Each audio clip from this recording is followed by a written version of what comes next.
All right, let's talk about the future of UX and UI design. It kind of feels like we're at this huge crossroads, right? And the choices we're all making right now are going to shape our careers for the next few years, for sure. So the big question is, how do you not just survive, but actually thrive? That's what this is about. We're going to build your playbook for 2025 through 2028. I mean, this is the question, isn't it?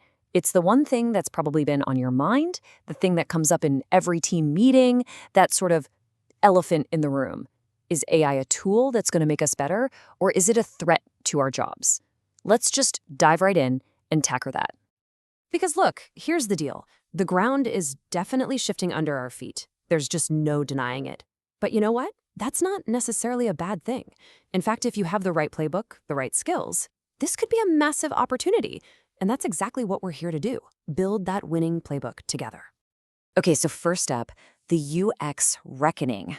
Yeah, that's what we're calling it, because we've got to face this head on. We need to really understand this new world we're designing in if we're going to succeed. This section is all about what it really takes to become an indispensable designer right now. Okay, so check this out. Your future-proof skill set, it's a two-parter. On one side, you've got the technical skills.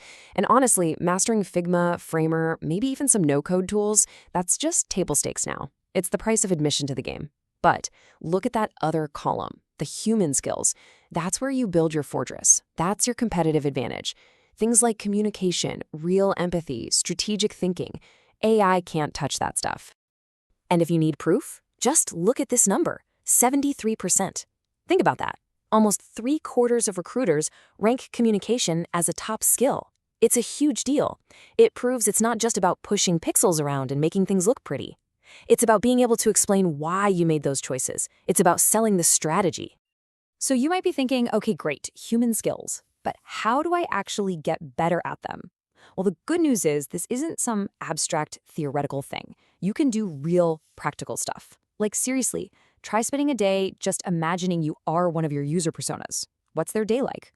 Or use the 5 whys to really get to the root of a problem. These are like little workouts for your brain, and they build the career muscles that really matter. All right, so you've got the skills down, or at least you know what to work on. But that's only half the story, right? Having the skill is one thing. Turning it into a consistent habit is where the real growth happens. So that brings us to our next big idea, systems for growth. And I love this because it breaks it all down. It makes this whole continuous improvement thing feel, well, actually doable. We're not talking about finding an extra 10 hours in your week. No way. We're talking about tiny, consistent actions. Just 15 minutes a day reading up on design news, joining one design crit a week, making one new connection a month. It seems small, but trust me, that stuff compounds. It creates this amazing momentum. Okay, so you're building your skills, you've got your systems for growth in place. What's next? Well, now you got to show everyone what you're made of. And that leads us right into our next section, building your public brand. This all kicks off with your portfolio, but I want you to completely reframe how you think about case studies. They are not just a gallery of pretty pictures. No, they're a story. Think of it like a movie. You've got Act 1, the problem. This is where you introduce the challenge, the user's pain point. Then comes Act 2, your process. This is your journey, the sketches, the tough decisions, the aha moments. And finally, Act 3, the outcome, the big finish, where you show the real, measurable impact your work had. And here's a super important tip. Quality over quantity every single time. Seriously. You're not trying to create a giant library of everything you've ever done. You're trying to tell a few really compelling stories. So pick your best 3 to 5 projects and pour all your energy into making those case studies absolutely incredible. But it doesn't stop with your portfolio. You also need to build your personal brand. Think about it. What makes you, you? What's your unique take on design? Share that stuff. Get on LinkedIn or Medium and just share what you're learning, your process, even things you're struggling with. It's not about being a show-off. It's about adding your voice to the design community and letting people see how your brain works. And this quote right here, it just nails it. Your next UX gig might not be on a job board, but at a coffee shop, meetup, or social media post. That's so true. The best opportunities are gonna come from the people you know and the reputation you build, not just from clicking apply over and over. All right, so that's build your public brand. We've really dug into the human side of this whole equation, right? Your skills, your systems, your brand. But now, let's flip the coin and talk about the technology that's changing the game for all of us. Let's talk about how to integrate AI as your ultimate design partner. Okay, if there's one thing you take away about AI, let it be this. It is not your replacement. It is your co-pilot. Seriously, think of it as a super smart assistant that's amazing at the boring, repetitive stuff. It frees you up to do what you do best, the big picture strategy, the creative breakthroughs, and actually connecting with users on a human level. And the best part is, you could start doing this like today, right now. Stuck on microcopy for a button? Ask ChatGPT for 10 options.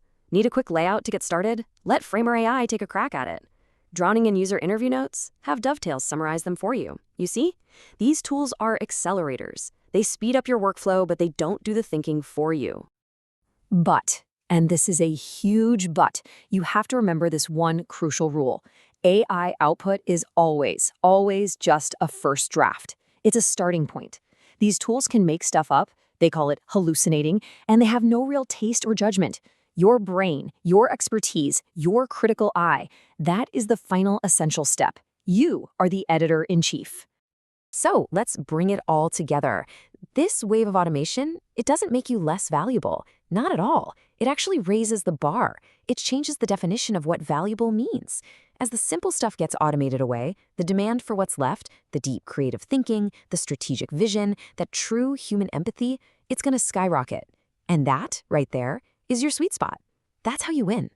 So look, the tools are here. The change is happening whether we like it or not.